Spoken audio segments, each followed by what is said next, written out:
Բարև ձեզ սիրելի քույր եղբայրներ։ Այսօր սերտելու ենք Դանելի մարգարեությունը։ Մարգարեությունների շարանն է հիմի սերտողության սիրելիներ եւ պետքա ամենքս հասկանանք, ըմբռնենք մարգարեության բուն միտն ու իմաստը, որտեւ ինչի համար է սա կարևոր, որովհետեւ մեր կյանքի ընթացքում կատարում ամեն մի մարգարեության խոսք, ամեն մի աստվածաշնչյան գրվածք չունի անցյալ, գալիք ունի, բայց անցյալ չունի,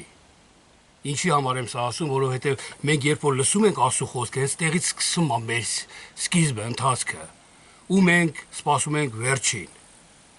այսինքն Տիրոջ օրհնությանը, Տիրոջ գալուստին, մեր ապաշխարությանը, մեր փրկությանը եւ այլն, իսկ անցյալ, որ ես եղի անցել է, չկա, միայն մեղքն է անցյալ, որ ես մեղք եմ գործել այսօր, դա իմ համար անցյալ է, էլ չեմ գործելու։ Կամ ասենք մի տարի առաջ գործել եմ, այդ մեղքերը անցյալ է իմ համար, անցած է, մոռացված է։ Եթե մոռացված է, մինչև անգամ անցյալ չի դա։ Եթե մոռացված է իմ մեղքերը, ուրեմն դա անցյալ չի։ Չկա, ուղղակի չկա ու վերջ։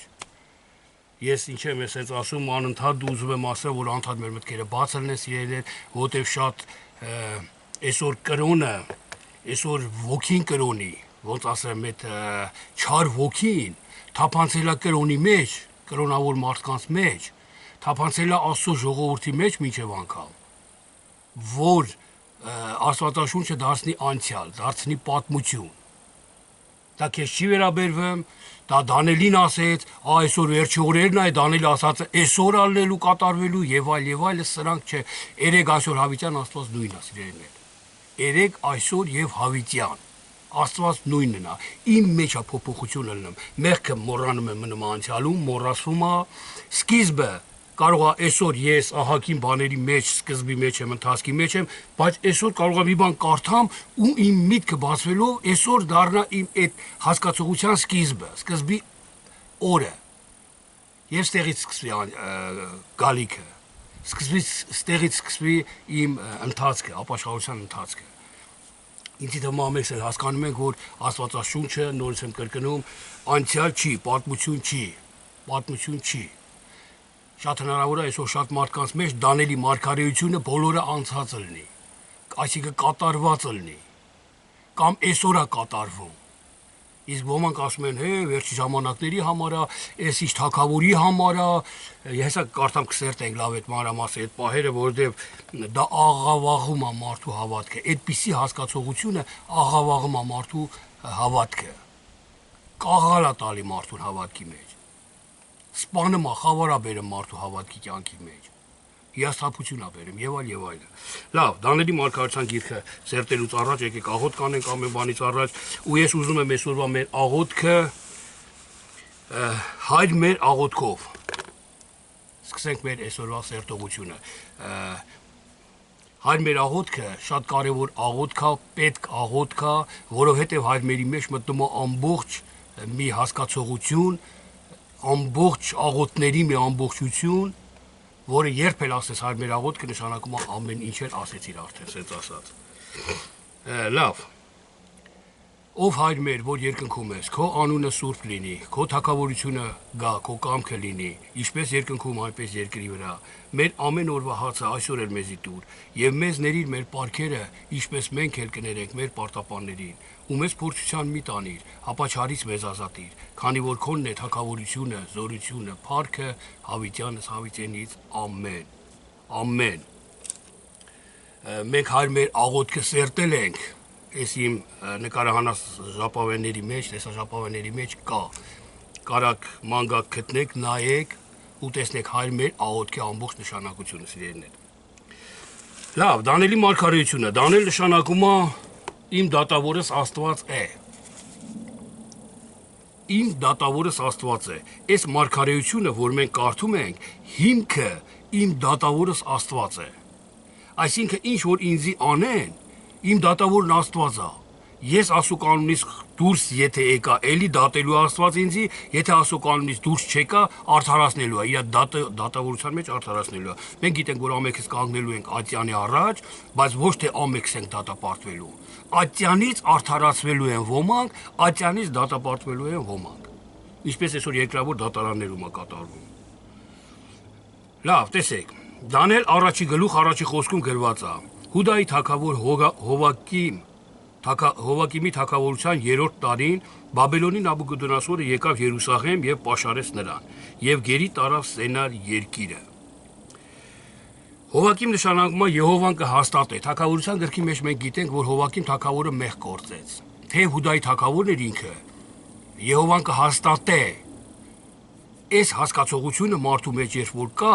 տանում է այդ հասկացողությունը երբեմն մարդուն փրկության, երբեմն կորուստի։ Այսինքն ոնց։ Իմ մեջ կա Հովակիմ թագավորը, այսինքն այդ հասկացողությունը, որ Եհովան կհաստատե։ Եվ ես համոզված եմ, որ Եհովան հաստատելու է, Եհովան օրհնելու է, Եհովան առաջնորդելու է ինձ։ Եվ կան մարդիկ, որ այդ հասկացողության տակ մեղքեր են գործում։ Ու ասում են, որ Եհովան կհաստատի։ Սխալ բաներ անում, ասում են, Եհովան կհաստատի, Եհովան կառաջնորդի։ Սա մեղք է Աստծո առաջին։ Իսկ երբ որ այս մյուս տեսանկյունից, երբ որ ես ասում եմ Եհովան կհաստատի ու իմ արդարությունը, սուտ չեմ ասում, մեղք չեմ գործում, ասում եմ Եհովան կհաստատի, Եհովան է արդարությունը։ Սա արդեն մեղք գործել չի Աստծո առաջին։ Մի խոսքով թագավորած գրքի մեջ Հովակիմը մեղք գործեց Աստծո առաջին եւ Բաբելոնի թագավորը եկավ ու պաշարեց Երուսաղեմը, գերի տարավ բոլոր Երուսաղեմի մեջի մարդկանց եւ անոթները տաճարից եւ այլ, տարավ Բաբելոն, տարավ Սենար երկիրը։ Իսկ մեկ բացում գրված է. նրանցում կային այդ գերիների մեջ կային շատ իմաստուն մարդիկ, որոնցից էին Դանիելը, Սեդրակ, Միսակ, Հապետնակովը։ Այս 4 անձնավորությունները հրյա երիտասարդները շատ իմաստությունով լսված աստվածավախ, աստվածապաշտ մարդիկ էին, Աստծո օրենքով շարժվող մարդիկ էին։ Եվ թագավորը տեսնելով իրանց իմաստությունը նրանց համար օրական ռոճիկ որոշեց։ Էդի գրված է 1:5-ում։ Եվ այդ ռոճիկներ, որ թագավորի կերակուրիցը ուտեն եւ թագավորի խմած գինիիցը խմեն։ Սա էր ռոճիկը, այսինքն սա էր նրանց վարձքը, տրված վարձքը թագավորի կողմից։ Ինչ ասա նշանակում թագավորի կերակուրից ուտել ու թագավորի գինիից խմել։ Եվ շարունակության մեջ ասում է Դանիելը որոշեց, որ իրան չպղծի թագավորի ուտելուքով ու թագավորի գինիով, խմած գինիով։ Սա միտք է, որ պետք է հասկանանք սիրելիներ, թագավորի խմած գինին ամենաընտիր գինին էր, քան թե որ Դանիելը խմեր կամ մնացածները։ Թագավորի կերած կերակուրը ամենաընտիր կերակուրն էր, քան թե որ ուտում էին մնացած մարդիկ։ Ինչի համար Դանիելը համարեց պիղծ այդ կերակուրին, որովհետև Աստվածաշունչը հոգևոր է եւ հոգևոր պետք է հասկանանք։ Թագավորի, Բաբելոնի թագավորի կերած կերակուրն ու խմելիքը բաբելոնյան կերակուր է ու բաբելոնյան խմելիք։ Գինի վայելչությունն է, կերակուրը սնունդն է, իր հասկացողությունն է օրվա, առաջնորդության իր։ Դրա համար Դանիելը որոշեց թագավորի կերակուրից չուտի, թագավորի խմած գինից չխմի։ Թագավորը գրավում էր մի պետություն, ջարդում կոտորում հաղթում էր Բաբելոնյան թագավորը ու զվարճանում էր գինիով։ Ու Դանիելին ասում էր դուք էլ զվարճացեք, տեսեք ես հաղթեցի, սպանեցի։ Դանիելը որոշեց, որ չուրախանա, այդ վայելչությունը ինքը չապրի։ Թագավորի խմած գինին այդ վայելչությունն էր, ուրախությունն էր, իր հաղթությունը, իր հրամանները, իր մի խոսքով։ Եվ Դանիելը շնորհ գտնելով մանրամասը չեմ ասում, չեմ ուզում կարդամ, որովհետև շատ երկար է, ես որոշել եմ 2 մասի բաժանել այս Դանիելի մարգարեության գիրքը, բայց կաշխատեմ մեկ մասով ավարտեմ ու շատ իրեղեք, որպեսզի հասկանաք ամենքներ սիրելիներ։ Եվ Դանիելը շնորհ գտնելով չի խմում այդ գինին եւ 4 իր ընկերները Սեդրակ, Միսակ, Հապետնակովը նույնպես չեն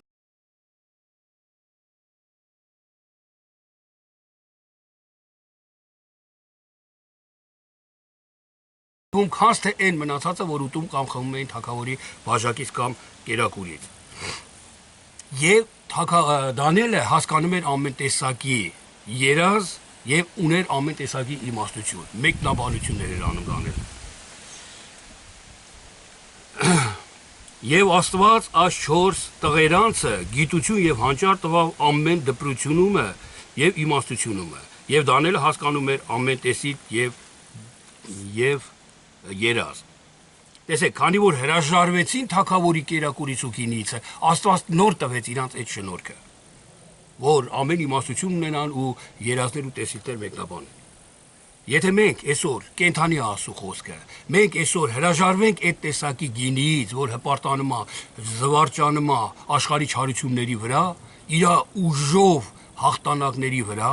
ոչ թե ասու արդարության հաղթանակների վրա, այլ մարդկային երկրավոր, այսինքն բաբելոնյան։ Բոլոր աշխարհը Բաբելոնի մեջ է, հավատացյալների մեծ մասն էլ Բաբելոնի մեջ է, սիրելիներ։ Սա դատ չի, ես ասում եմ, որ հասկանաք, եթե մի բանը դու Աստվածաշնչի մեջ կարդում ես ու չես հասկանում, կամ եթե դու Աստվածաշնչի մեջ մի բանը կարդում ես ու այն մյուս տեղը դրա հակասական բանին ես հանդիպում, քո մեջ Բաբելոն առաջանում, խառնաշփոթություն առաջանում։ Ոնց Աստված սերա, բայց ասեց սպանա կոտորա։ Աստված սերա, բայց ջրեղեղով կործանեց երկիրը։ Ստեղ Բաբելոնը առաջանում քո մեջ։ Քանի չհասկանաս այդ խոսքը, Աստված ասեց սպանա ու Աստված սերա, քանի այս երկու խոսքն չհասկանաս հոգիով, քո մեջ Բաբելոնա, դու Բաբելոնի գերին ես ելնելու։ Սես թենես, ուզես թե չուզես, ես էլ եմ անցել Բաբելոնի գերության միջով։ Իմ համար էլ անհասկանալի է, այս Դանիելի մարգարեությունը, ես լսում էի շատ մեկնաբանություններ Դանիելի մարգարեության մասին, որ այս ինչ պետությունը պիտի գա, այս ինչ թվականին, Մարաս պետությունը, այս պետությունն է, Հուսիսի պետությունը, Ռուսաստանն է, որտեղ հուսիսում է Ռուսաստանը, սրանք, չգիտեմ, գուշակություն ասեմ, քյադագություն, կախարդություն ասեմ, ինչ ասեմ, չգիտեմ ինչ են։ Սրանք բաբելոնյան իրավիճակներ են, այնքան ժամանակ մինչև իմ մեջ հասկանալով ես այս հոգևոր հասկացողությունը ինչ որ գրված է, այն ես հասկացա, ոչ թե գիրը, այլ ինչ որ գրված է, այն ես հասկացա։ Այն ժամանակ իմ մեջ արդեն Բաբելոնը վերացավ։ Այն ժամանակ արդեն ես տեսա ամեն տեսիլք, ամեն երազ, հասկացա արդեն։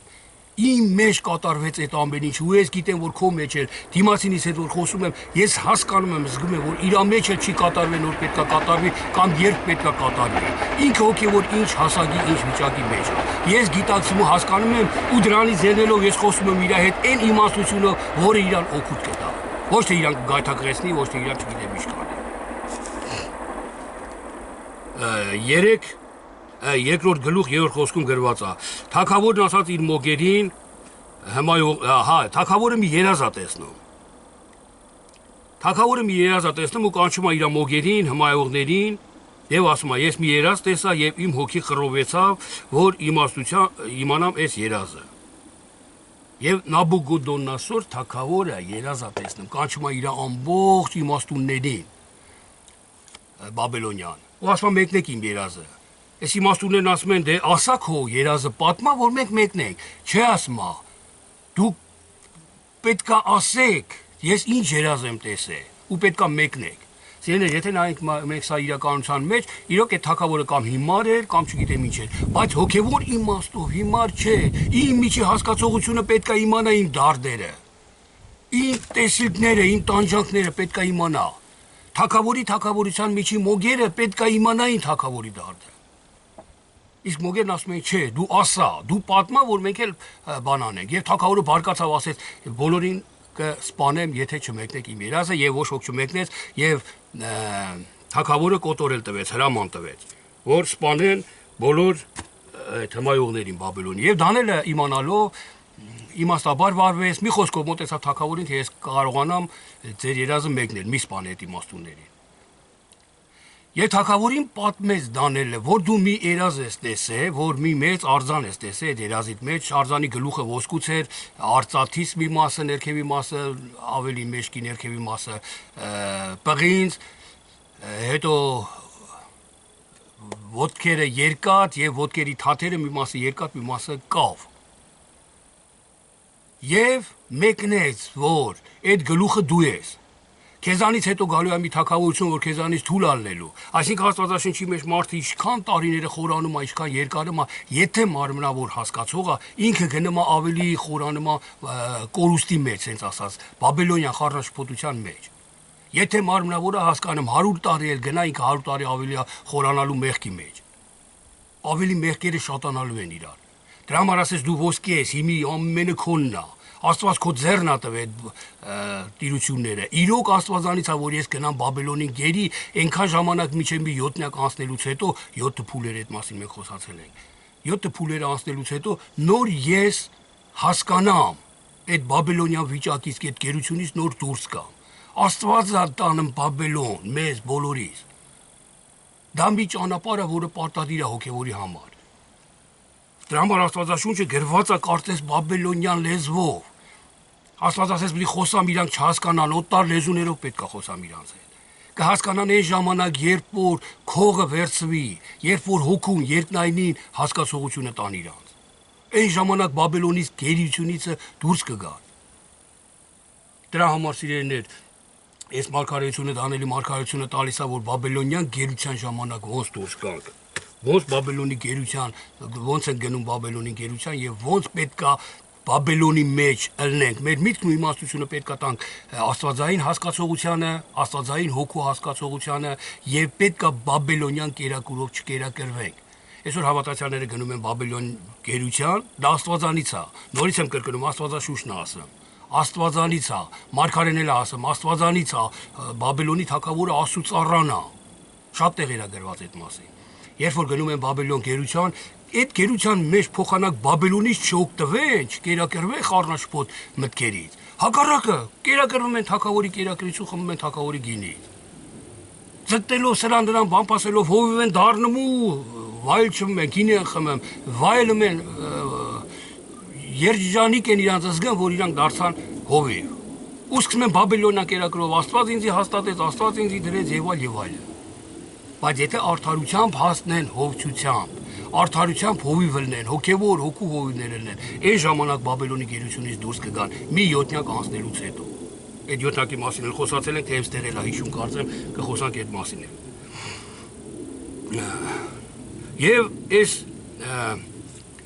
երազը ասեց այդ երազը, այդ արձան դու տեսար քո երազում, Դանիելը Նաբուկոդոնոսորի մեկնեց երազը ու ասեց որ ու դու տեսար որ մի քար երկնքից մեծ քար բրսկի շապոկվեց ու գնալով մեծացավ եկա խփեց այդ արձանին խփեց արձանի ոտքերին որտեղ որ կավն ու երկաթն էր երկաթը շատ ամուր իսկ կավը փշրվող իրար հետ չեն միաձուլվում կավն ու երկաթը այսինքն կավը հողն է հողեղենն է գիրն է մարմնավոր հասկացողությունն է Սրա խորհուրդը սա ասիրելներ, որ իմ ոտքերը եթե մարմնավոր հասկացողությամբ ագնեմ, ես գնամ ես իշտեղը, որ մարդկանց ցույց տամ, ասեմ գնացեք հարոզել եմ։ Իմ ոտքերը կավա, մարդկային հասկացողություն ելնեմ այդ դեպքում։ Հպարտությունն է իմ մեջ գործը, մարդկայինը։ Դրա համար մարդկայինն ու կավն ու երկաթը իրար հետ չեն համատեղվում։ Այսինքն հոգին ու մարմինը իրար հետ չեն համատեղվում։ Այսինքն մարդն ու Աստված տարբեր են, սրանք տարբեր են, մարմինն ու հոգին իրար հակառակ են։ Դրա համար ոտքերին հարվածեց, փշրեց այս ոտքերը եւ երբ որ ոտքերն էլ փշրվեց, ոտքերը մենք գիտենք ավետարանչության գնացող ոտքերն է, քարոզության ոտքերն է, շատ կարեւոր է ոտք հասկացողությունը Աստվածաշնչի մեջ։ Որ մենք ինչ ենք ոտքերը մեր ուրա տանում։ Սպանդանոցա տանում, անառակությանա տանում,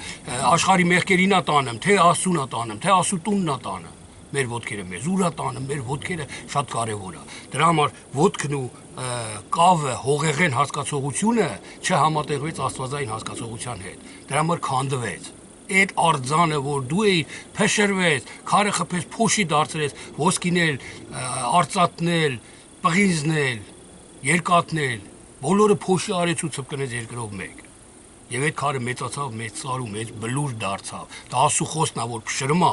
այդ հասկացողությունը ու դառնումա մեծ ու հաստատուն մի հատ լեռ։ Ձերն է, սա է այդ երազի մեկնությունը։ Եվ Նաբուկոդոնոսոր թագավոր ասում է, ընկավ Դանիելի ոտքերի առաջ, ընկավ առաջ, ոտքերի տակ, թագավորը իր ծառա, իր գերի, իր ստրուկի ոտքերի առաջ է։ Ու ասեց, որ քո Աստվածն ամենաճիշտը։ Բոլորը Դանիելի ասուն, պաշտած ասուն պաշտել։ Ինքն է ճիշտն ու ինքն է իմաստունը։ Եթե սա մարմնավոր մի պահ եկեք մեր աչքերը փակենք ու պատկերացնենք մարմնավոր։ Ինչ որ մեկը մեկնումա երազը թագավորին մարմնավոր ձևով, թագավորն էլ ընկնում կարող ասի սուտ է բանանը, ոչ մի քար չի փոխվի, ոչ մի քար չի ընկնի, իմ թագավորությունը հաստատուն է, դա սրտից մի հատ երազ էր, էլի տեսա, լիք երազներ են տենը մարդիկ եւ այլը։ Բայց այստեղ աստվածային հոգին է խոսում եւ ամեն խոսքը ճշմարիտ է, ստույգ է, այտենց է որ կա։ Սիրելի քուրից եւ եղբայրս Տեսեք, ես դրանից հետո Դանիելին բարձրացնում եմ, Դանիելին տալիս է պաշտոն թագավորության մեջ։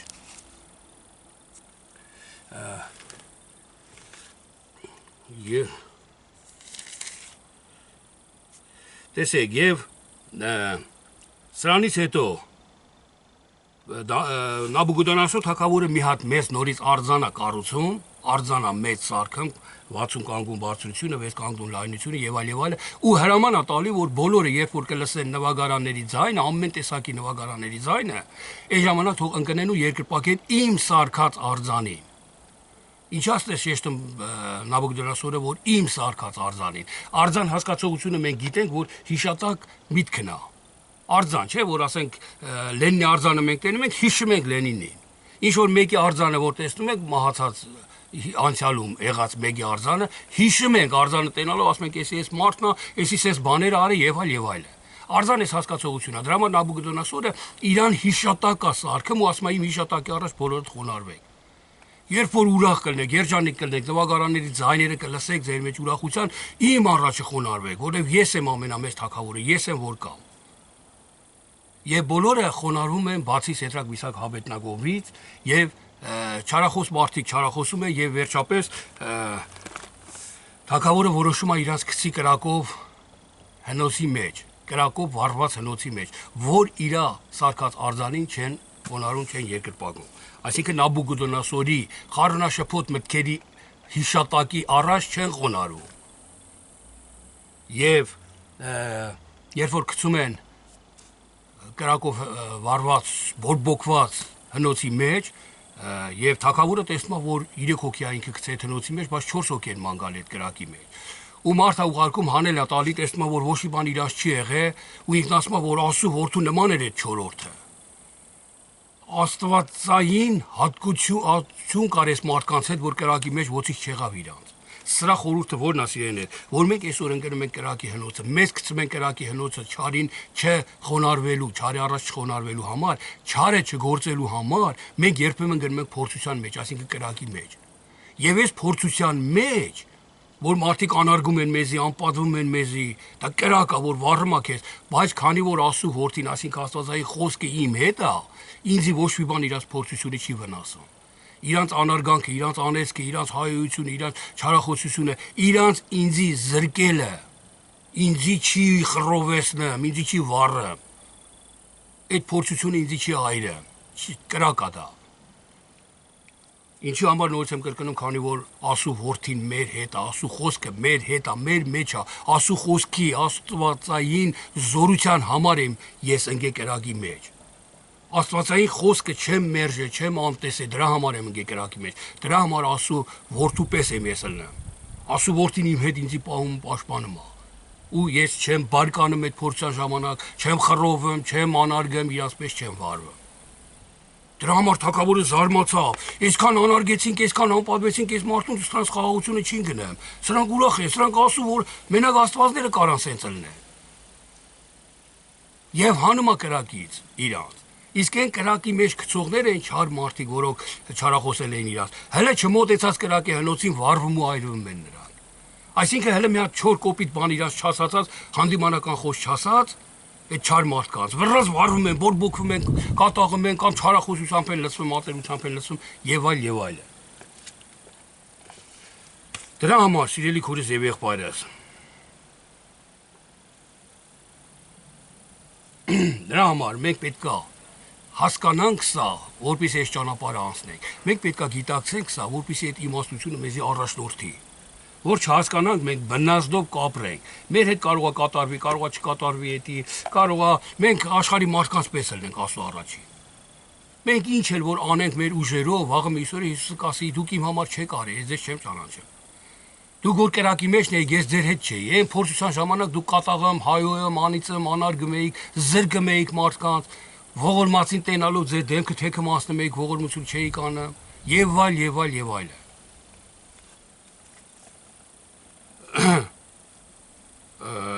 Եվ մի բան էլ 5-րդ գլխի մեջ մի բան էլ է գրված իրեներ, որ թագավորը խնջույք է կազմակերպում եւ այս խնջույքի ժամանակ հրավիրում է ամեն տեսակի մարդկանց մեծամեծներին իրա եւ այլ ու բերում է Երուսաղեմից բերված անոթները, ոսկի անոթները ու այդ անոթներով բոլորը գինի են խմում։ Եվ այդ ժամանակ պատի վրա տեսնում է մի ձեռք, որը գրում է։ Նորից է կանչում հմայողներին, նորից ասում, ասեք, էս ինչ ձեռք է, այդ ինչ գիրով կարդա, մի խոսքով Դանիելն է գալի կարդում ու ասում է, որ դու կշռվեցար եւ կանեք ես կարդամ այդ տեղերը տեսեք այն ժամանակ թագավորը տեսնում է որ մարտի ձեռքի մատներ գրեցին պատի վրա մանե թեկեղ ու փարսին եւ ոչ մեկը չի կարողանում մեկնաբանի դա տեսեք եւ Դանիելն է գալի որ մեկնաբանի ու ասում է կարդում ու մեկնաբանում է Դանիելը Աստված համարել է քո թագավորությունը եւ նրան վերջացրել թեկեղ կշռվեցար եւ կշերքով պակաս գտնվեցար Փարես բաժանվեցավ քո թագավորությունը եւ տրվեցավ Մարսից եւ Պարսից թագավորների կշռվեցար եւ թեթև գտնվեցար ու քո թագավորությունը պրծավ արդեն վերջ ինչի համար որտեւ դու Աստված տվեց քեզ այս ամենը բայց դու Աստվածային տան սուրբ գործիքները օգտագործեցիր քո հաճույքների համար այսօր շատերս են լինում է պահել որ Աստվածային սուրբ խոսքերը օգտագործում ենք մեր վեճի մեջ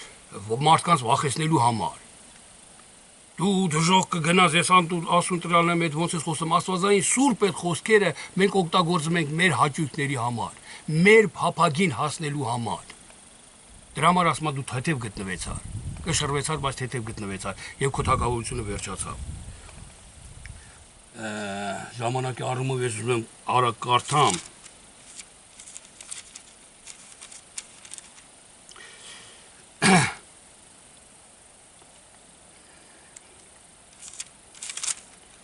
Ուրեմն 6-րդ գլուխ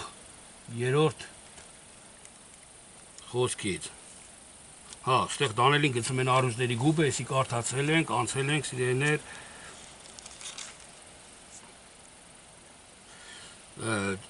Դանիելը տեսիլք է տենում աշխարհի թագավորությունների մասին 4 թագավորությունների մասին տեսեք եւ ասում է Բաբելոնի Բաղդասար թագավորի առաջին տարան Դանիելն Առաջի տարին Դանիելը երազ տեսավ եւ իր անկողնումը իր գլխի տեսուլքումը հետո գրեց երազը Գլխավոր բանը ասաց Դանիելը խոսեց եւ ասաց Գիշերը տեսնում էի տեսիլքում եւ ահա երկնքի 4 կողմերը հարցակվում էին մեծ ծովի վրա եւ 4 մեծամեծ գազարներ եղան ծովիցը տարբեր մեկից մեկից Տեսեք եւ Դանիելը երազա տեսնում տեսիլքա տեսնում որ երկնքի 4 կողմից հարցակվեցին մեծ ծովի վրա միջերկական ծովն է մեծ ծովը գիտենք ամեքսել Այսինքն մեծ ծովը հոգևոր իմաստով նշանակում է խոսքի աստվածաշնչյան խոսքի վրա երկնքից աստվածաշնչյան խոսքի վրա հարցակվեցին Երկնային զորքերը հարցակվեցին աստվածաշնչի խոսքերի վրա որովհետև աստվածաշնչի միջից գազաններ դուրս եկան 4 հատ 4 հատ գազան աստվածաշնչի միջից ես մի հատ օրինակ ասեմ որ ուրիշ բաներ ձեր մտքով հանկարծ չանցնելի երբ որ ես աստվածաշունչը կարդում եմ ու մի մարդու պատժում եմ հանեմ եկեղեցուց գցում եմ դուրս չեմ թողում եկեղեցի գա անարգում եմ իրան չարախոսում եմ ստեղ ընդեղ ես չեղա գազան այդ գազանը աստվածաշնչից չեղավ այսինքն իմ կարդալով աստվածաշնչի միջից Ես աստվածաշնչից միջից հանեցի, որ ես հովիվ եմ, ես կարամ անեմ այդքան բան։ Ես գազան էլա ծովից եղած գազան։ Այսինքն աստվածաշնչի միջից դուրս եք, աստվածաշնչի հասկացողությունը,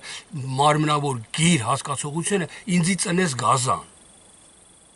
Դրա համար եմ ես անդադասում մարմնավոր հասկացողությունից հեռու, գիրը սպանում է։ Ես գրով կարդացի Այն խոսքերը, որ ես հոտին պետքա տեսություն անեմ, բա ես որտես չանեմ կավիրվի եկեղեցին, ես ասում սենց մի կողմ դրած, մթոմ Աստված չի կարա հոգ տանի եկեղեցու մասին, կամ ինքը հոգ չի տանեմ եկեղեցու մասին, ինձ ատրված ես պետք է հոգ տանեմ։ Ու ես սկսում եմ ասու գործից, ասուն առանց տեղյակ պահելու գազանություններ անել, սենց ասած։ Տեսեք, ես գազաններն ասում եմ, մեկը առյուծի նման էր, եւ արծվի թևեր ուներ, եւ նրան մարդի սիրտ տրվեցավ։ Մեկ արյուծի նման էր, արյուծը ինչ է, մենք գիտենք գիշատիչ կենթանի է, գազանա որ ուտում է մարդկանց։ Եվ նրան տրվեց մարդու սիրտ, իսկ մարդու սրտի մեջ մենք գիտենք Աստվածաշնչի մեջ, որ բարի բան չկա։ Մարդու սրտի մեջ բարի բան չկա իր ծնված օրվանից, Աստված ասա։ Դրա համար արյուծ ու մարդի սրտով արյուծ։ Որ էդի ծովից է դուրս գալի, Աստվածաշնչից է դուրս գալի։ Սա խորը իմաստ է, ես խնդրում եմ, որ մի քիչ խորը մտածեք, սիրելիներ, որպեսզի լավ հասկանաք, ամբողջապես հասկանաք ու ըմբռնեք այս։ Եվ ահա մի ուրիշ գազան դուրս եկավ արջի նման, հետո ինձի նման, եւ մի չորրորդ գազան դուրս եկավ ահեղ, սոսկալի եւ չափազանց զորավոր եւ երկաթի մեծ ատամներ ուներ, ուտում էր եւ փշրում էր եւ մնացածը ոտներովը կոխ էր տալիս։ Եվ նա տարբեր էր ինձ բոլոր գազաներից։ Մի գազան էլ դուրս եկավ վերջում, որ շատ էր տարբեր բոլորից, երկաթի ատամներ ուներ, խժռում էր ամեն ինչ ու թափում էր ոտերի տակ ու տրորում էր։ Այսինքն, մենք գիտենք ատամները հասկացողությունն է, որը մանրացնում է կերակուրը Աստվածաշնչյան։ Ինքը Աստվածաշնչյան կերակուրը խժռում թափում էր ոտերի տակ կոխ էր տալի։ Այն որ Աստված ասում է սիրա, խոնարհվի, ինքը չէր խոնարհվում, ոնց ես մարդն եմ, ես սես կանեմ, ես իշխանությունն ունեմ ու թափում էր Աստվածաշնչյան այն խոսքերը իր ոտերի տակը, որ ասում է հեզելի խոնարհելի կյանքը տուր դիմացինիդ համար եւ այլ։ Ինքը այդ խոսքերը ոտերի տակը ոտնատոկ էր անում, ինքը իշխում էր, տիրում էր ու գնում էր առաջ, վախեցնում էր մահանակ դուք գող ու ավազակ եք, եթե 10-որդը չբերեք, ես մարդ եմ տեսել լաց լնելով կամպոտները ձեռին տայլա եկեղեցի։ Մինչ ստիպում են ասում են փող չունես 10 հատ կամպոտ ես արել, մեկը պետքա բերես։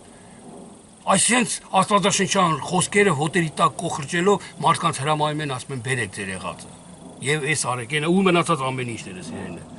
Տեսեք, սա էլ Աստվածաշնչից դուրս եկե այդ գազանը։ Այսինքն ասու խոսքից է ծնվել։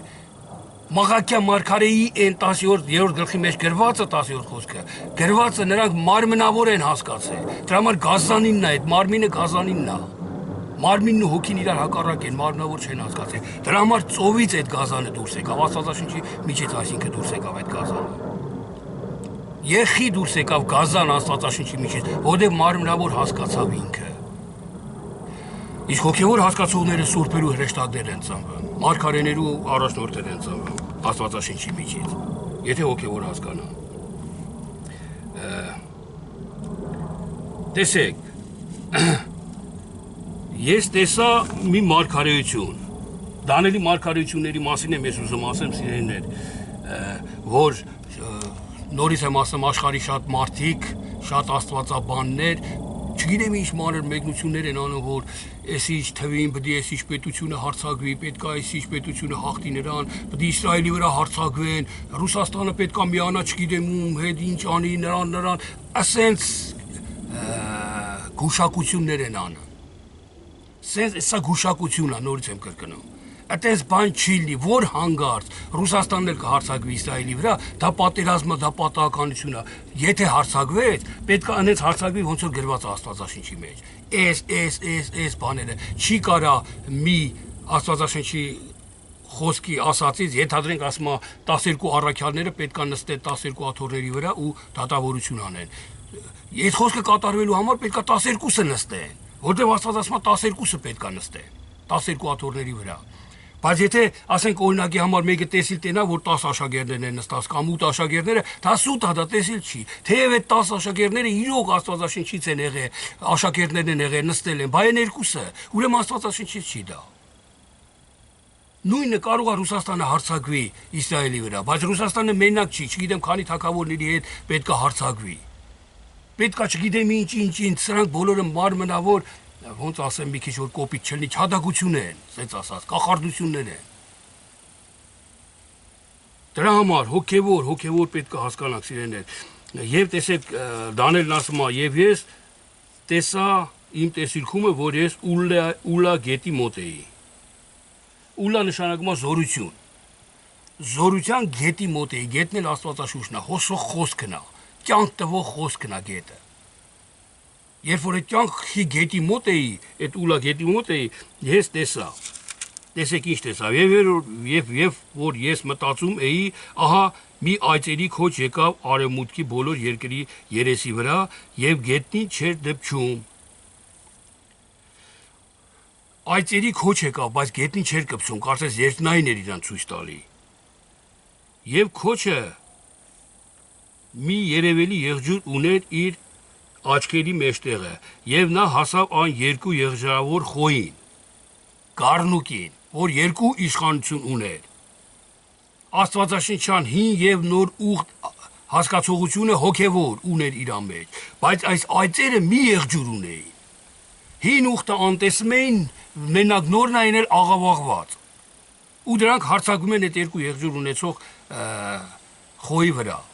Այսօր դա կատարում է այդպես իրեններ, այն մարդիկ, որ հին ուխտը անարգում են, այն մարդիկ, որ Աստվածաշնչյան նայած խոսքերն ասում են, սա անցյալ է, սա մեզի չի, սա Կորինթոսիներ վերաբերվում։ Դրանք մի եղջյուրանու են, երկրորդ եղջյուրին երկրորդ իշխանությունը չկա իրանց մեջ։ Ու հետ մի եղջյուրավոր ունեցող մարդիկ հալածում ու անարգում են երկու եղջյուրավոր ունեցող մարդկանց։ Այսինքն Աստծո ժողովրդի Աստծո ժողովուրդը երկու եղջյուրանու է, երկու իշխանություն ունի իրան։ Եվ երկնային եւ երկրային իշխանություն, երկրում եւ ես երկրավոր եմ հիմի երկրի վրա եմ, եւ իմ մեջ երկնավորն է։ Այս երկու եղջյուրով եմ ես առաջնորդում։ Ես չեմ կարող ասեմ իմ մեջ ես ցանկանում եմ այս սովածը որ կշտանա ու անցնեմ գնամ, ոչ, դա կլինի մի եղջյուր։ Իսկ եթե ես ասեմ ցանկանում եմ որ այս սովածը կշտանա ու իմ հացը տանեմ տալիս եմ իրա որ ինքը կշտանա։ Դա լավ երկու եղջյուր ես կատարեցի եւ մարմնավոր կատարեցի դա։ Երևելի տեսանելի այսինքն կատարեցի դա։ Տեսեք, եւ շարունակությունն ասում է եւ հարցակվեցին այդ խոյի վրա եւ նրա վրա վազեց իր զորության կարողությունով եւ ես տեսա որ նա հասավ խոյի մոտ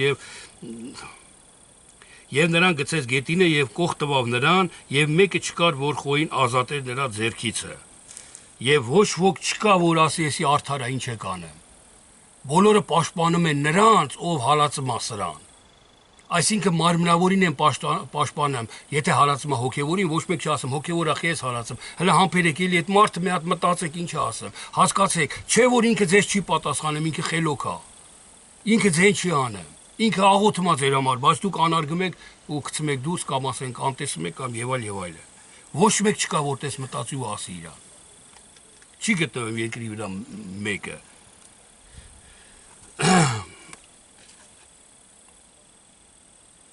Սիրելիներ լիքը sense բաներ կա ես ժամանակի առումով չեմ ուզում կարդամ որտեղ արդեն ժամանակը քիչ է դուք կարդացեք հոգևոր մտնորեք հոգևոր ու ամեն բան ես հավատում եմ որ կբացվի ձեզի ես ուզում եմ կարդալ վերջի գլուխը սիրելիներ եւ երկրի հողմը գնացողներից շատերը պիտի զարթնեն Եվ երկրի հողումը գնացողների շատերը պիտի զարթնեն, ոմանք ի հավիտենական կյանքի, իսկ ոմանք ի հավիտենական անարգանք եւ նախատինքի։ Հողի վրա գնացողներից շատերը պետքա զարթնեն։ Այն մարդիկ, որ մարմնավոր են հասկանում Աստվածաշունչը, մարմնավոր են ապրել մինչև այսօր, Աստվածաշունչը կատարել են մարմնավոր մինչև այսօր, շատերը պիտի զարթնեն։ Ոչ բոլորը, բայց շատերը պիտի զարթնեն։ Ես խնդրում եմ ձեզ, աղաչում եմ ձեզ, աղոթում եմ ձեր համար, որ այդ շատերի մեջ մտնեք դուք։ Հող հասկացողությունիցը արթնանակ, որ տենակ վերջապես երկրավոր եք։ Չէ որ Աստված երկնավոր է։ Հոգի է Աստված։ Դրա համար ասում հողի վրա շարժվողներից ոմանք պետք է արթնանան ու գնան դեպի եւ իմաստունները պիտի փայլեն երկնքի հաստատության լույսի պես եւ շատերին արդարության առաջնորդները աստղերի պես հավիտյանս հավիտենից եւ դու ով դանել փակիր այս խոսքերը եւ կնքիր գիրքը մինչեւ վերջի ժամանակը շատերը պիտի քննեն եւ գիտությունը պիտի շատանա եւ ես լսեցի որ այն կտավ հակած մարդը որ գետի ջրերից վեր էր իր աջ եւ ձախ ձեռքը բարձրացեց դեպի երկինքը եւ երթում արավ հավիտյանս կենթանի եղողովը թե մի ժամանակ երկու ժամանակներ եւ կես եւ երբ որ վերջանա Սուրբ ժողովրդի ձեռքի փշրվելը այս ամենը պիտի կատարվի եւ ես լսեցի բայց չհասկացա եւ ասացի ով Տեր իմ ինչ պիտի լինի սրանց վերջը Եվ նա ասաց գնա դանել, որտեվ այս խոսքերը փակված են եւ կնքված են մինչեւ վերջի ժամանակը։ Շատերը պիտի մաքրվեն եւ սպիտականան եւ կրակով փորձվեն, իսկ ամբարիշտները պիտի ամբարաշտանան եւ ոչ մի ամբարիշտ պիտի չհասկանա, բայց իմաստունները պիտի հասկանան։ Եվ ասում եմ, ես տեսա գետից վերև մարդու պես Սրանից առաջ որ Դանիելը տեսնում է այդ տեսիլքը, երկնային տեսիլքը, ասում է թուլացած ընկա գետնի վրա եւ մարդու կերպարանքի պես մեկը ձեռքը դրեց վրաս ու զորացեց ինձի հանեց, ասեց վերկաս Դանիել կանգնի ոտքերիդ վրա։ Մարդու կերպարանքի պես մեկը։ Սիրելիներ մենք երկրի վրա մեր տկարացած փորձության մեջ գտնվող քրոջը կամ եղբորը մենք պետք է զորացնենք իրան, հանենք ոտքերի վրա։ Մենք պետք է անենք դա, իսկ սատանայի պարտականությունն է հակառակը գցել, ընկածես խինգալ, ուրեմն մեղք է իր գործը, դե գնա կորի, սա աստվածայինը չի, տանելն ասում մարդու կերպարանքի պես մեկը, ձերքը դրեց, ինձի հանեց, կանգնացեց ոտքերիս վրա ու ես զորացա, երբ որ ինքը հանեց ինձի։ Ես նկատել եմ, որ մի մարդ, եղբայր կամ քույր, տկարացած, նեղված, զանգել է ինձի ինչ-որ մի թեմայի շուրջ խոսացել ենք, ես խոսքեր եմ խոսացել իրան Աստվածաշնչյան, ինքը զորացել է։ Ինքը զորացել է, սիրելիներ, ուրախացել է, հասկացել է, անցել է իր մոտ այդ փորձությունը մի անգամից։ Դրա համար մենք մեկս մյուսի համար ենք, սիրելի քույրերի եւ եղբայրներ։ Մեկս մյուսի համար ենք, ոչ թե մեկս մյուսի համար, որ ես շատ գիտեմ, դու քիչ գիտես ու ես հպարտանամ իմ շատ իմանալով, այլ մեկս մեկին օգնելով։ Սիրո մեջ ասում եմ, մի զիջեք իրար։ Ամեն ինչի մեջ զիջեք, բայց սիրո մեջ մի զիջեք։ Մի ասեք, թող ինքը ինձ ավելի շատ սիրի, քան թե ես իրան։ Մի զիջա, դու անընդհատ ավելի շատը սիրա։ Ավելի շատ բարի գործերի մեջ արա, բարի գործերի մեջ մի զիջա երբեք ոչ մեկին։ Մի թող մեկը քեզանից առաջ անցնի։ Եթե ես եւ դու, ես եւ մի հոգի իրար չզիջենք բարիի մեջ, մենք սրբանում ենք, մենք շփվում ենք Աստծու հետ։ Մեզնից ջերմություն, երջանկություն, չգիտեմ ինչա դուրս գալի։ Մեզ պարուրում է Սուրբ Հոգին։ Աստված փառավորվում է մեզանով։ Բայց որ մեզանից մեկը խոնարհում է, մեկը վերևից իշխում է սրան, ստեղ արդեն մարդկային ասում անհավատներն են դες անում, Հիսուսն ասեց։ Բայց դուք պետք է տես չլնեք։ Դուք իրար ոտեր լվացեք, չասեց է դու ոտ լվացեք մենակ, իրար ոտեր լվացեք։ Մի խոսքով սիրելի քուրս եւ եղբայրը, սա օրերի վերջում կլինի Դանիելին ասեց, այսինքն իմաստությունը կշատանա, շատերը կքնեն, գիտությունը կշատանա, սա էլ այն միտքն է, որ երբ որ այդ փուլերը ապաշխարության ընթացքը ես անցնեմ փորձությունների միջով, այդ գերության միջով, չար բաները չլսելով, բարին հետևելով, նեղություններ կրելով ու անընդհատ առաջ սիրո, սրբության առաջ գնալով, արդեն իմ վերջի ժամանակն է արդեն գալի այդ օրերի մար այդ տեսիլքը։ Այդ ժամանակն որ դու կհասկանաս, այդ սրբության աշճանը դու կհասկանաս, որ դու պետք է հալածվես, դու խոյն ես, իսկ նրանք այծերն են, դու երկու եղջյուր, երկու իշխանություն ունես, իսկ իրանք մի իշխանություն ունեն։ Իրանք հալածելու են քեզ, իսկ դու պետք է հալածվես։ Ու օրինակ վերցնելով Հիսուս Քրիստոսի, տեսնելով Հիսուսի կյանքը, նաև պետք է մենք ընդօրինակենք նաև այդ կյանքը սիրելիներ։